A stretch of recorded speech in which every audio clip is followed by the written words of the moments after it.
tell you something, brother. This might be the best OG Kush I've ever had. Ooh. Ooh, yeah.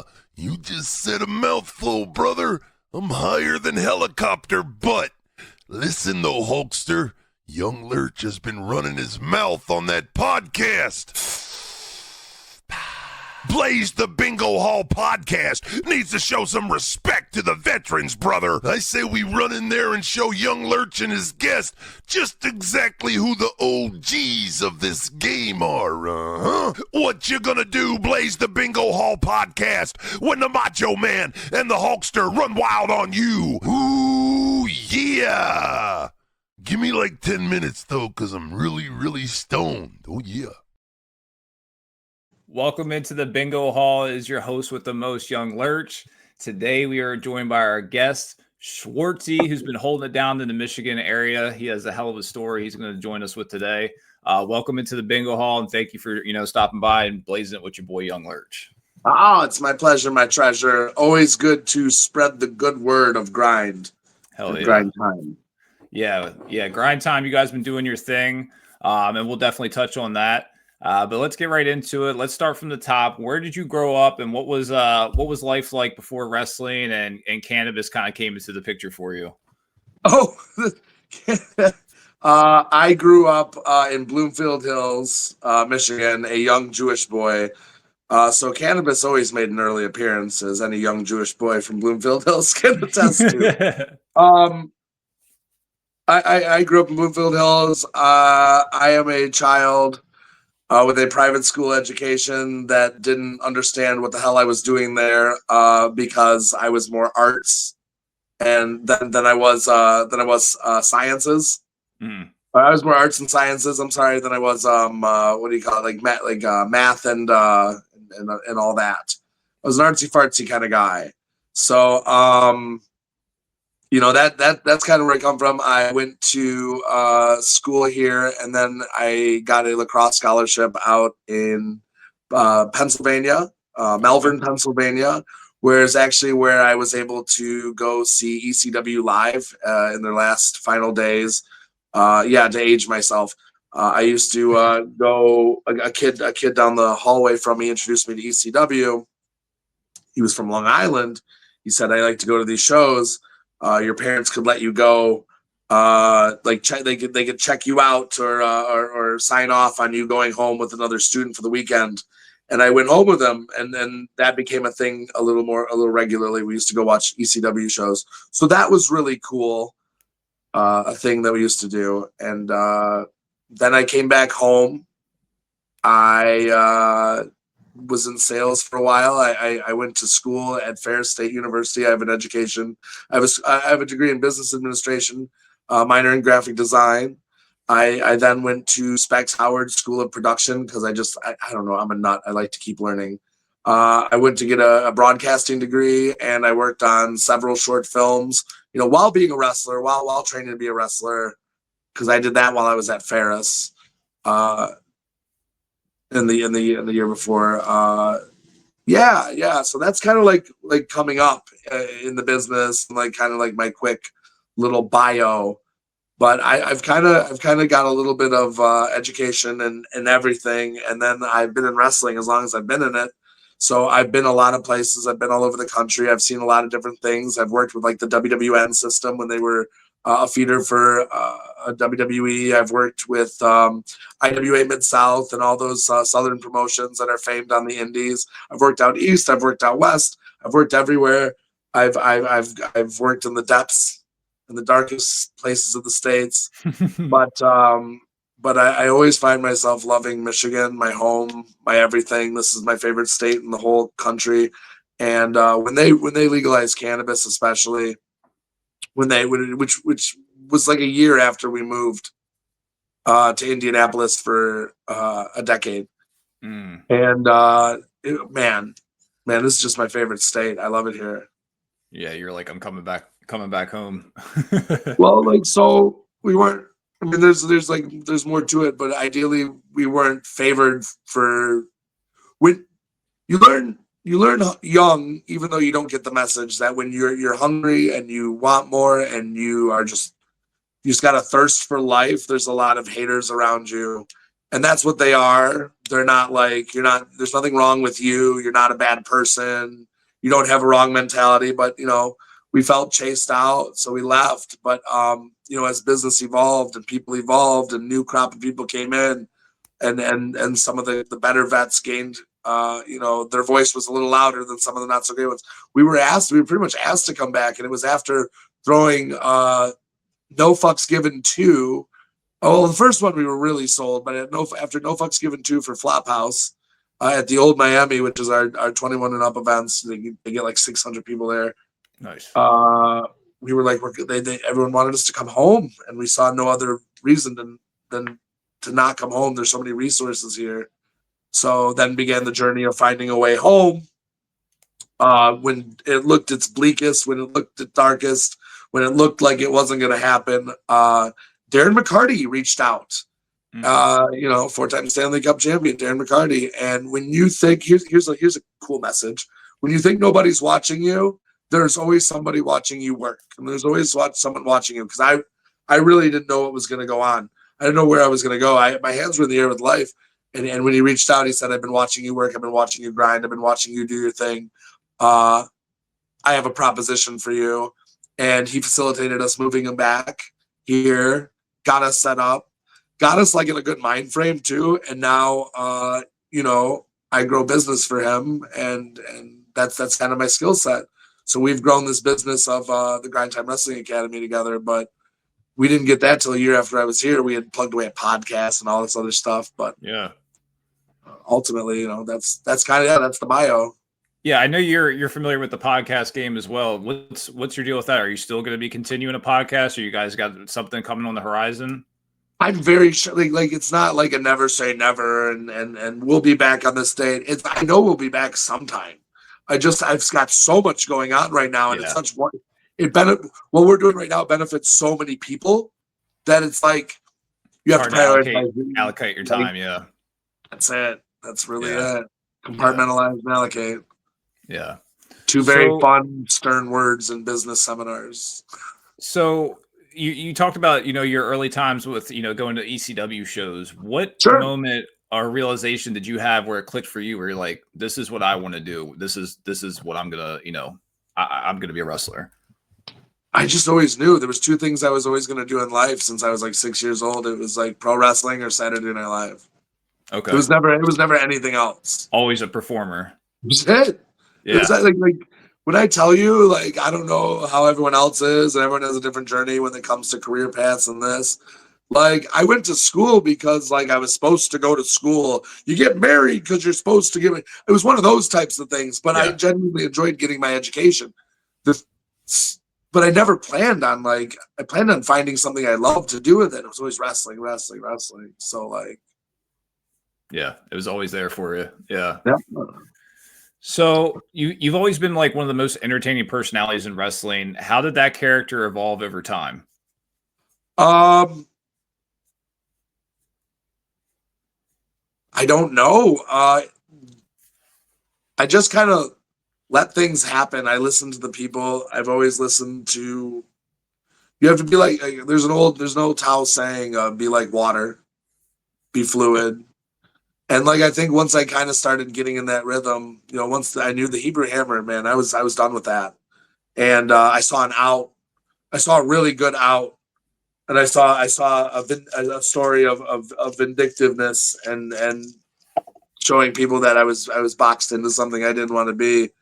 And then I saw a chance to evolve after an injury into a time traveler. And then from the time traveler, pandemic shut down. I wanted to quit the business. I came back. I'm kind of like the Doctor Who of wrestling. Like every couple of years I die and give you a grandiose speech and a goodbye, but I'm coming back as something very different. I wrestle different every time this happens. Some would say I have issues and I might be a schizophrenic, but I just change. I change. Yeah. I become something else. I don't know what it is. I don't know. You just feel it. Yeah. It happens. And right now I am your general manager. And that is the character. I'm not what I need to be. I'm not what I want to be. I'm what I need to be. Okay. And it'll always be that way. So like some people are thrilled, some people are not, but I'm what is required. Is my mindset. So your entrances to me have always been wild and full of energy. What's the story or inspiration behind them? I guess I don't know. I guess I just have a magnetism that people find attractive in the sense of energy. And I appreciate that. I love that. But I guess I just vibe. I'm like water. I just flow and I just feel everything at once and I pull it all in and we just go to work. Yeah. I think that's really important. I think it's important. Yeah, I think it's important because it's like, to me, like little things like that, like people always like not be like, oh yeah, you always talk about the entrances. I think entrances are so important. The music, the, you know, attention to detail, the way you're vibing with the crowd. It's like, sometimes that could be a lasting impression versus some matches, you know, depending on, you know, who it is. Sure. Like, yeah. So everything matters. Yeah. Everything matters. And when someone parts with their money and time for a ticket to a show that I'm involved in, everything matters. Yeah. I can't sure they're getting their money's worth. Everything matters. Yeah. Yeah. I mean that in every sense. Yeah. So let's pivot to cannabis. You said you're deep in the Michigan cannabis scene. How did you first get involved? Like, I think I'm deep, but I'm probably not as deep as I think I am. And there's a lot of shit going on here, man. Yeah. Yeah. We right now I work with Darren McCarty. Darren McCarty is powered. The Darren McCarty brand is powered by Legacy Cannabis. I've been in sales my whole life. And I've sold shit that I've walked away from jobs from selling shit. Things I don't like, things I don't believe in. And it's Darren's deal too. So if I didn't want to talk about it, I wouldn't. But like everything that we do here under the brand, I'm in love with it. So when I tell you that he picks out like the best strains, like the best, just some of the best stuff. So what they have going on at Legacy is like primo shit. Nice. You have to really appreciate their love and attention to detail and their weeding out process of just like Johnny come lately strains that like you can get anywhere, even if it's good. It's good. You know, like their strains at Legacy are great. Yeah, I think sometimes for me, like especially in a recreational market, I've seen it here in Maryland. I started in the Maryland market right when it went medical in 2018, and it's like recreational changes things. Like the whole vibe changes. Not that it's bad. Like I feel like it should be accessible to everyone. But you have like the more appealing to the masses, like, oh, we'll change this strain name that's a legit strain to, you know, Schwartzy's, blah, blah, blah, blah, blah. You know what I mean? And it's like people don't always know what that is. And it's like they do it. Exactly. It waters it down in information. Yeah. Like I love a good old fashioned shrimp cream pie. You know what I mean? That's my go-to. That's one of Darren's go-tos. But I think he's a seasonal cat. Like for fall, I like the lemon cherry gelato, which is also a very good strain, by the way. Lemon cherry gelato for the win. It's funny how things have evolved over time. I mean, it's still like my time in the industry. I'm sure you will agree with me as well. It's like how far we've come to where you can put an order in online, and I don't know if you have drive-throughs, but we have drive-throughs out this way, and like you could just go through a drive-through. It's like I don't know if we do or don't. We might, but they walk out to your car and they give it to you, so it's like no different. Yeah, it's just you have to park in a space. Yeah, it's still mind-blowing. You know what I mean? Just to think that like I was paying $50 for an eighth of shitty weed in high school. Oh yeah. Yeah. So I don't know. You just roll the dice on what you get. It's like, you know, you don't have choices. And if you don't like it, you don't get a refund. And it's like, I remember when the thing started out here, it was like, they would just be like, you know, you have people calling the commission. Oh, this is this, and this is terrible. And this was underweight. It's like, what would you do a couple years ago? Nothing. Sure. You just lick your wounds and go home because they're just giving it away here. Like it's a free ounce with like buy one, get one ounces and stuff like that. I like to to the head bottom over. out I go there, to huh? Jars. Jars is really good to me. Knox, where we do carry the McCarty brand. So Knox is my favorite dispensary right now. I think Okay. Knox is great. And then we've just partnered with Loom. So we're going to be doing some stuff over there with Loom. And what else we got? Jars, Loom, Liberty Cannabis, Okay. Greenhouse down in Walled Lake. So Greenhouse is really cool if you just can get down to Walled Lake and you're like, I like to visit just different dispensaries that are like go-to destinations. Just Yeah. to just say you got the t-shirt type shit, but you're actually there for the weed. I would go to the Greenhouse in Walled Lake. That's a great spot. Hell yeah. So what's like your personal preference? Are you a flower guy, or do you use everything, or is I'm there I'm I'm I'm big on concentrates and okay. flour. That's my deal. Edibles, they're very unpredictable with me, and it's different story. I really don't believe that there's like you can put the milligrams and whatever, but like everyone's so different. Oh yeah. Edibles just don't. Some I people do it doesn't like. even affect them at I have, all. I'm sorry. I'm saying some people the edibles don't even affect them at all out here. Like, True, yeah. true. There is we do have a juice outsourced by what we consider a tribe member. She's Mama Jan. Shout out to her. She puts together what's called Mama Jan juice, and we get these Nice. Kool-Aid containers. Those are my nighttime go-to cup of tea, and that, even though it has like a lot of sugar, and I'm not trying to have sugar at all before bed. I'm on like Yeah. a crazy regimen right now. You'd think I was trying out for some role, but yeah, I'm not an edible person, really, but my wife did make some muffins the other day. Some little like muffins. Those were great, Randy. Yeah, flowers and concentrate. But I love like purple ice water is my favorite concentrate. That's my favorite thing to dab on. Are you like Big a on purple ice. Strong recommendation. I think Unrivaled carries that. do you go for like live extracts, like like live diamonds, I'm, live I'm in this and on it stuff? all. Okay. I'm in on it all. I like different experiences.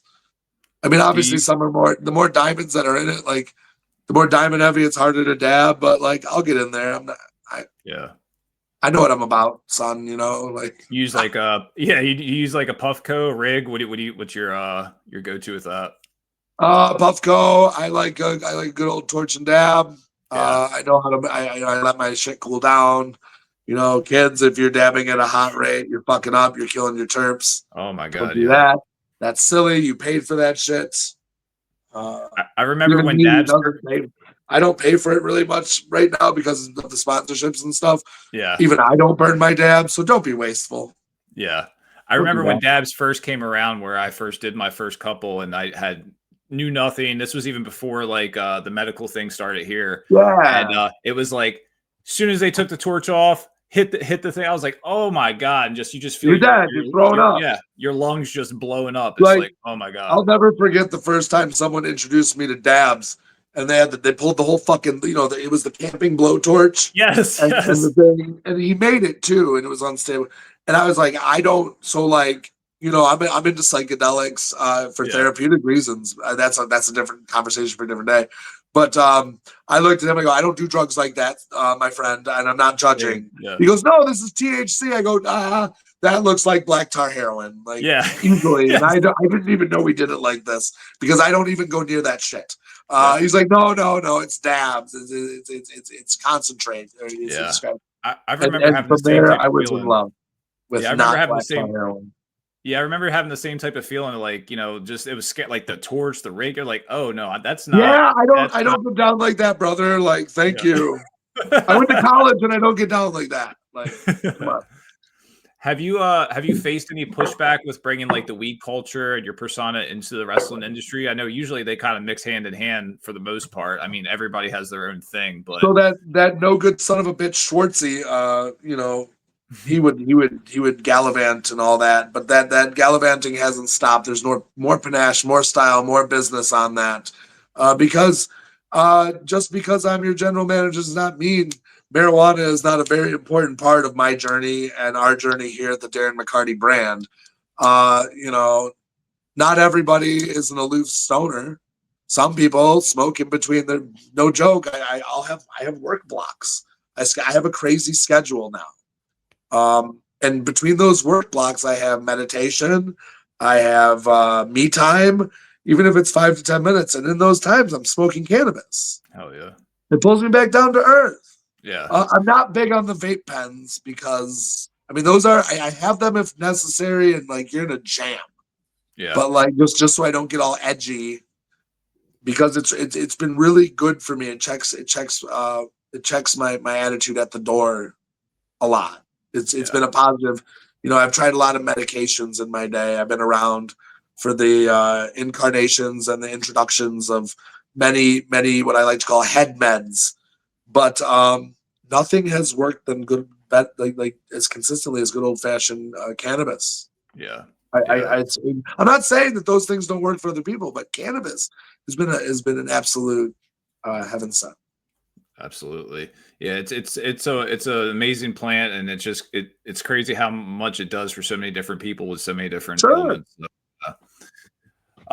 Have you ever thought about maybe having a cannabis cup type of wrestling show where like maybe every participant has to be, you know, like a cannabis friendly type of background, you know, like have like a hood foot there?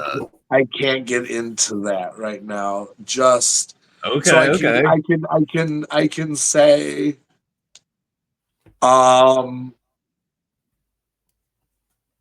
you're very good at manifesting things sooner than later.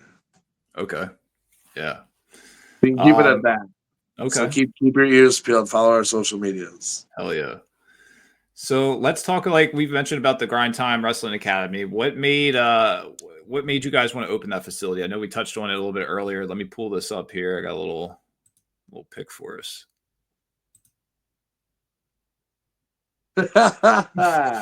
Yeah. Let them know. Hell yeah. Let them know. Yeah. My wife, Randy West, and myself are more than just like partners in life. We're partners in business, and we've always wanted a wrestling school. We've trained Hoodfoot and Big Alice Crawley, and primarily I say we, but I mean I say that, but primarily it was her. She's really organized with the training, and she's got an approach. I was there taking the licks and the bumps and the learning how to get punched in the face and shit. So I mean, I was taking it, but we've always wanted to be trainers like full time. We've always talked about having a small room or this and what it would grow into, and you know, we have been planning for this day unbeknownst to us for years, almost a decade easily, and we got a call one day. You know, we got a call. Truth Martini called me, and he had said that business is let me think here. So self-admittedly, and let me tell you something, he's been trying to tell people for years. He's not a businessman, he's a trainer. He's an expert level, high level, grand level, whatever you want to, whatever heavy mastery trainer. He's really good. But he's not a businessman, and he's been running a school for 25 years as best he can with either no help or questionable help. And Truth is very trusting and a good person.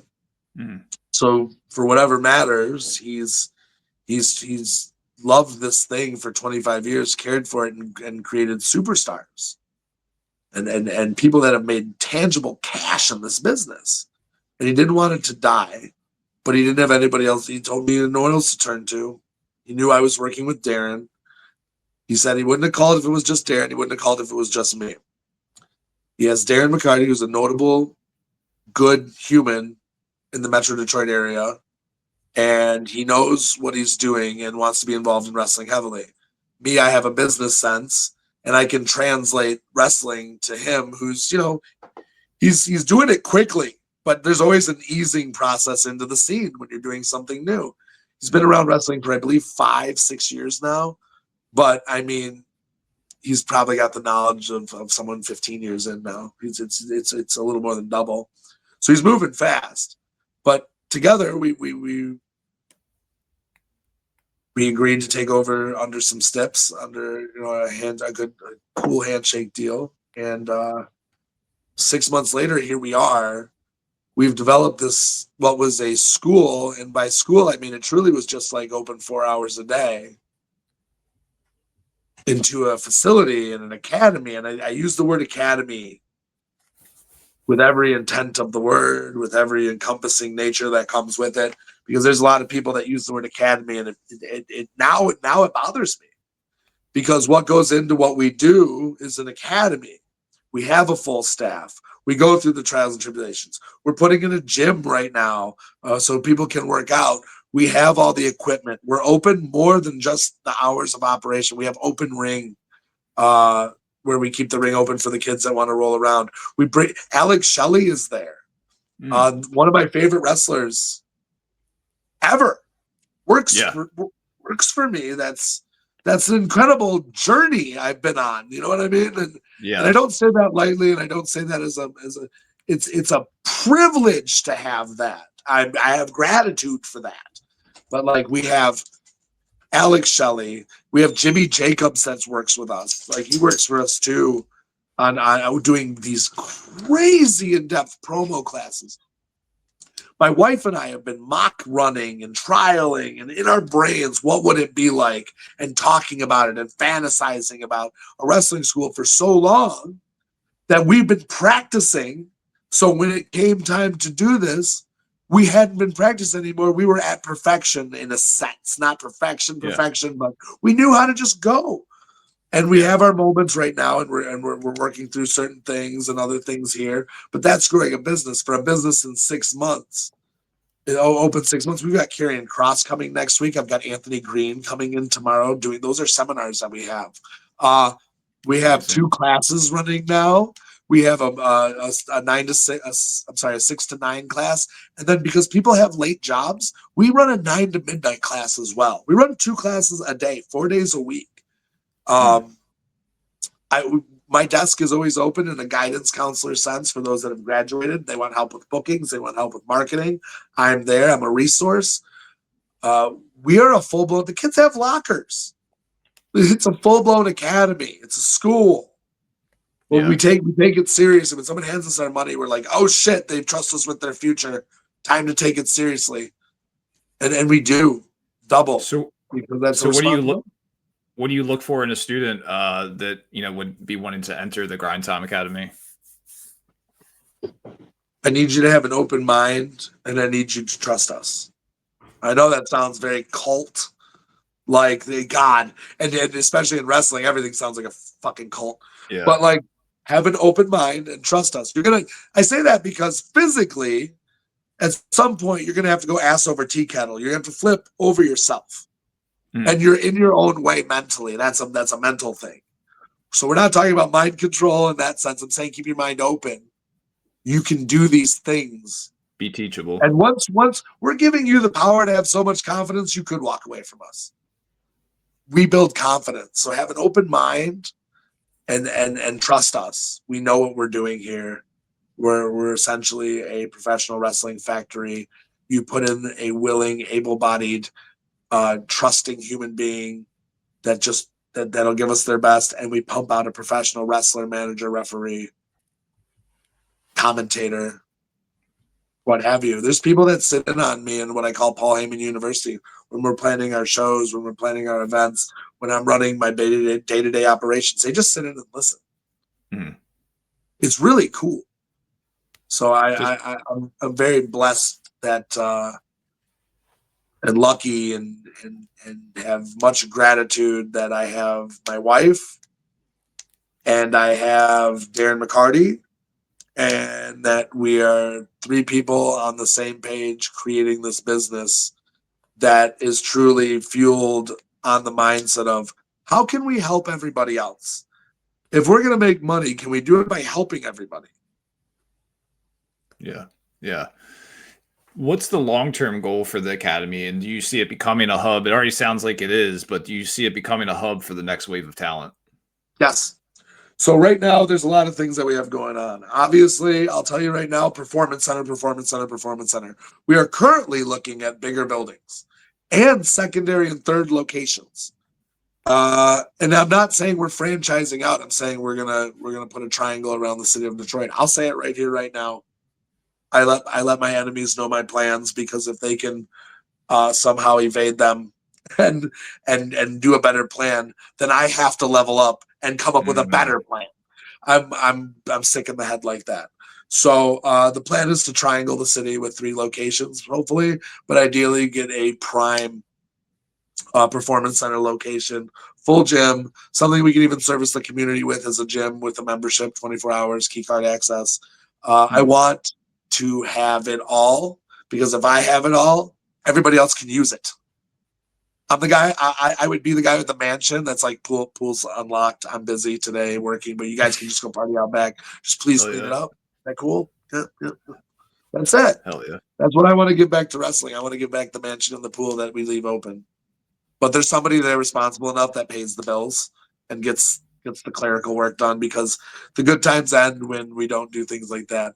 But like on a grander scale, speaking of paperwork, I'm filling out the final paperwork right now. We've started partnering up with a outreach organization called Caught Up that helps inner city kids get a better trajectory on their lives. Maybe they were destined for not great things by the crowds they're hanging out with. Maybe they just don't have anything after school that like can keep them out of trouble. So what we've done is we've donated 2 scholarships to that for next semester, and every semester we have going forward for a period of time here. We're going to donate at least 2, and then we have the ability to have people pay for discounted memberships or discounted scholarships at a discounted rate to send even more than 2 a semester if they'd like. But we will be giving out 2 scholarships a semester to keep 2 kids out of trouble, 1 male, 1 female. Yeah, that's amazing to have that outlet, you know what I mean? Especially, the more, programs like that where they're, you guys are able to do something like that for the youth, or, guys that are, I guess do they have to be 18 where you guys are at? 16. Okay. 16. Okay. Because as long as there's a parent's consent. Okay. But I don't know I do believe it's a mentorship program where some of them might be in a guardianship role, but I'm not quite sure exactly. I just know that we have the ability to get 16 and up, and actually at the school, you have to have it's a special invite only. We have a 15 who he's going to be 16 soon. We have a 15-year-old doing private training, full training, and on November 20th we're going to graduate a 15, 16-year-old kid who's just an absolute phenom. Nice, a nice young prodigy, sounds like. Yeah, we assess the body of the child. Usually, like, we want to make sure that we won't stunt their growth. We won't do anything while they're still growing. Like, that's what we mean. We assess the physicality of each kid, because we do these kids camps, these fantasy camps, which are an absolute blast. These kids love it. They work with the trainers. They put on 3-minute matches with the trainers with entrances. But if you're physically able around not 14, I'm sorry, 15, we do make exceptions. Nice. So but that's our out. But that's like, but to bring it back, that is our outreach program, Grindtime Outreach, and we're actually looking to work with the National Preparedness Network here soon to find a warehouse downtown. And what they do is they teach people in the city to not lean on a broken system, and they get them animals that produce like milk and they chickens, and then they have vegetation in there, and they feed their own community year round. Nice. Yeah, definitely great to have, you guys involved with the community, and the community, involved with you guys trying to grow what you're doing. Yeah. And I know you've been very vocal about healthcare and safety in wrestling. What's your take on how the industry treats wrestlers' bodies and well-being? I know you guys are trying to change the game with adding healthcare to what, the Academy is doing. So this one stings a little bit, because not everything comes without its trials and tribulations and its hurdles. Okay. Right now, the healthcare initiative, I'm still actively working on it, but right now with the pause in government funding, that might affect. That's not even accurate. That will affect the healthcare initiative that I'm currently working on. with open enrollment starting in November. Right now, the government is got a shutdown that has people not, there's just funds not directed towards where they need to be. My mother is actually the healthcare expert that I work with. That's how I know this is such a good system, because I trust her. We've looked into the Affordable Care Act and ways that it can help wrestlers, and through looking at it, I realized wrestlers are just. I'm a wrestler, but I don't think like one anymore. I love wrestlers, but they're stupid. There's always been affordable insurance in front of them, and what I want to do is I want to make it just so everyone knows everybody should be covered. My beautifully dumb friends who could have not had a copay at the emergency room, we're could have gone to the emergency room that night in question. You know what I mean? Like, we can change that. I can sit at my desk, put in some work, and I can change that. And this is nothing I've ever been afraid of. And I know right now what I talk about is not cool to a lot of people, and it's not in with what people like to discuss on social media. But what I'm discussing here and what I'm doing at the school, and it's not me, it's for everybody else. It's very important work, and I'm just trying to get the message out of like, please make sure you're lobbying for your health care. When the votes come around, when it's time to speak up on your health care and what you want with the Affordable Health Care Act and how we do need this, because it doesn't, there's one side saying, I'm not trying to get political, that there's people leeching off the system and this, that, and the other. But I've got a room full of wrestlers that aren't. And that's enough for me, because there's enough of them. Yeah. So my dog is licking my briefcase. It's a good boy. No, but I know that, like, from what I didn't know that you guys had things on pause, but obviously that makes sense. But you're the first person I've given that to. You got the scoop. Okay. Yeah, we got the scoop here in the bingo hall. But yeah, I appreciate you for sharing that. And I just think that, obviously you have a plan in place, and you have you're going to change We're the still game working on it. I'm still on it every day. I'm looking for workarounds. My mom's on working on, I love that it's my mother doing this, because who's going to take care of you better than your mother? And she's going to kind of do a little motherly love to like all the wrestlers that have been there taking care of her son and daughter-in-law and such. And it's I can trust what's happening right now. Yeah, it's coming from a good place, it's not bullshit. Instead of just some fucking random agent. Telling me I want. Because Trust when me, we talked about it too, I- we're not going for gouging people and getting a big commission. Yeah. I mean, she'll do just fine if she goes by volume. So if you keep the prices low, like let's talk about the strategy. So you're not getting conned. It's a volume game. We just want to get people signed up and insured. Everything will work itself out if you do a good thing for somebody, is essentially what we're working off here. We're working off a karma. We believe that's a what real you put thing. out into the universe comes back to you, so it will. And I do believe that this too shall pass with the healthcare thing. But right now, as it stands, we are currently just working on something to keep November 1st on track. Okay. But if everything goes well and everything is a thing, funding goes where it needs to go, we will have people coming into the school. We're actually starting on November 2nd. Okay. You'll be able to come into the school, or if you're out of state in Ohio, if you're out of state in Pennsylvania, New York, or Missouri, as it stands. And if there's enough demand for Indiana, we can get Indiana by the end of the year. We can do Zoom meetings. And we can get you healthcare. What we're shooting for somewhere around $50 to $60 a month at most. And you're a pro wrestler. That's a write-off at the end of the year. We're going to be doing seminars and webinars on how to get around that too at the Grindtime Academy. So. Yeah, that's amazing work that you guys are doing with like the back end stuff. Like that's like you said, I don't want to say it, but like you said, wrestlers are stupid. Like there's a lot of thoughts and back end stuff. That they don't go that far into it. It's just like like live for today, but you guys are looking at it from the long game, so it's more of an ignorance, I guess. It's not stupid. It's ignorant. But I guess the thing is and I'll again I'm gonna show my hand. Darren taught me when I came here to stop thinking like a wrestler. And it took me some time to understand what that meant. In the ring, through the curtain, think like a wrestler.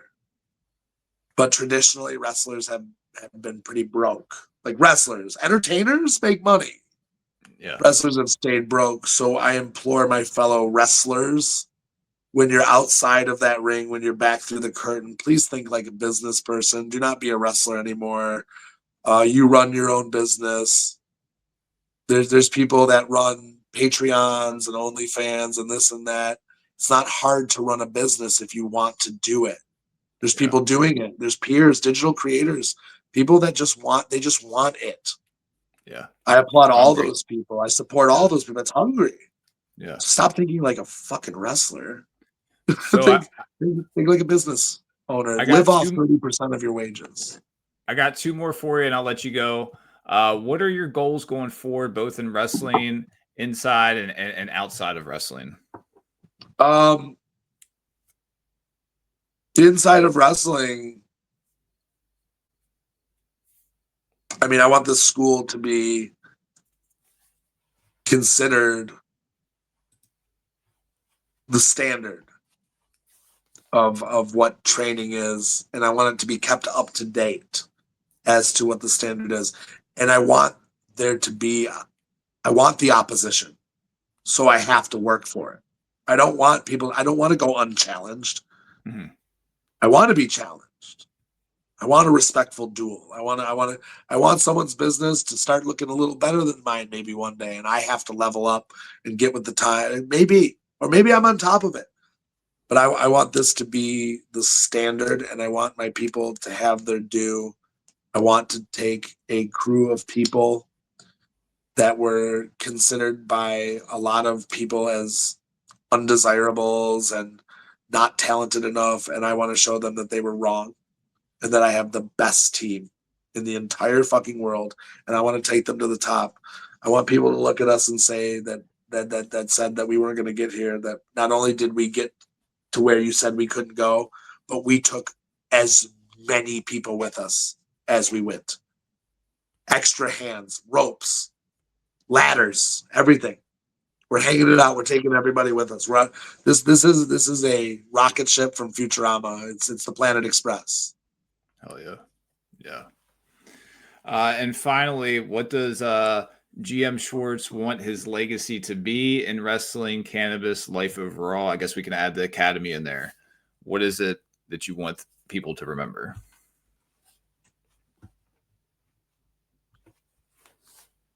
I want to create such a change that people can look back at it and see the things that they want to change when I'm not around and say, well, this guy did it. This guy and his wife, they did it. And they did it because of this, this, and this. Well, this is kind of the same idea. We want change. We can do it. The guy did this guy, not saying that because he's, if you can do it, anybody. That's not what I'm saying. I'm saying I want to leave a blueprint for hard work, for change. I want to leave the blueprint for change, like a blueprint, because there's so many different ways to do it. But I want to leave a blueprint for change where it's needed, and I want to create. I hate the word hope because there's no action behind the word hope. You're just hoping. Yeah. But whatever the word for, I want to inspire. Just want to inspire other people to make their stuff happen. Yeah, I mean that's a great way to put it, and like you said, a blueprint for the people to come after you, and that may be something that you're kind of blazing the way, no pun intended, and no more money, more problems, so they need to be ready for those problems. I won't be around when those problems happen. I would have never even thought those problems were going to be a thing, but then the blueprint to give them the motivation to tackle those problems head on, no fucking bullshit. Hell yeah. That's it. That's what I want to do. And I've had a lot of sacrifice lately. That is hurt your heart. But not everybody can come with you. Not everybody wants to go with you. Not everybody that's cheering for you ever thought you'd get there. But there are people that did think you would get there. And those are the ones that still cheer for you once you get to where you're going, because you're going to find out there are people that cheer for you. And when you get to where they cheered you on, they're just like, must be nice. And there's nothing I hate more now than what I call a must be nicer, because you never saw what I went through. You never saw it. What do you mean must be nice? I was eating ramen noodles and sleeping on floors and like barely getting by. They don't see that. No. So next time you think to yourself, must be nice, think twice. Hell yeah. Yeah, I love that. Well, Schwartz, I appreciate you for coming by and hanging out with your boy. If there's anything you want to plug, promote that you have coming up, this will be a little bit before this drops. Sure. But feel free to social media, anything. Where can the audience find you? I mean, you can find me, your general manager, GM Schwartz, on Facebook. It's a public follow profile. You can do just that. You can also find me on Twitter and Instagram, the GM Schwartz. You can follow the Grindtime Wrestling Academy. Really, we've got a lot of great stuff going on there. You can follow the Grindtime Wrestling Academy and everything that we're doing. We've got Scarlett and Cross there. We've got Anthony Green doing seminars. We've got a class starting December 1st, 2 classes to choose from. We've got kids camp if you're 1 through 15 and you just want to, or you've got kids that are young and just want to drop them off. I have boarding options. We have housing options. We can get you here if you're just here for the weekend and want a place to stay. We work with hotels. We do everything, birthday parties, you name it. We're starting our own pro wrestling show, Grindtime Pro Wrestling. We are the business of pro wrestling. Like you said, you get a little offended when there's other people calling themselves academies when you guys are really doing the whole thing. Poppycock and blasphemy, how dare they? Well, this has been your boy YoungLurch and GM Schwartz. I appreciate you guys. Until next time, peace.